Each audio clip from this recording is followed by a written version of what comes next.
Hello મિત્રો, કેમ છો? મજામાં? તમે મજામાં જશો? તો આજે આપણે જવાનું હતું નાના લીયા, તો ગાડી શરૂ કરી નાખી છે.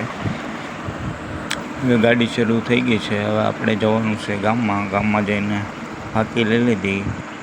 ફાંકી લઈને આપણે ત્યાંથી નીકળી ગયા સરાણા તરફ.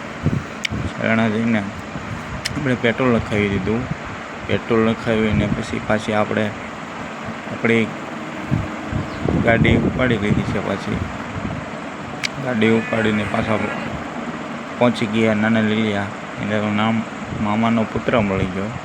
મામાનો પુત્ર મળીને પછી આપણે આઈસ્ક્રીમ ખાવા આવી ગયા. શેરડીનો પ્રખ્યાત આઈસ્ક્રીમ શેરડીનો પ્રખ્યાત આઈસ્ક્રીમ ખાઈને પછી આપણે નીકળી ગયા. આઈસ્ક્રીમ એટલે જોરદાર, કાંઈ ઘટે નહીં આઈસ્ક્રીમમાં. તમારે ખાવો હોય તો આવી જજો શેરડી અમરેલીવાળા રસ્તે. પછી આપણે પાછા રિટર્ન આવી ગયા ઘરે પાછા. ત્યાં તો મોટી છત્રી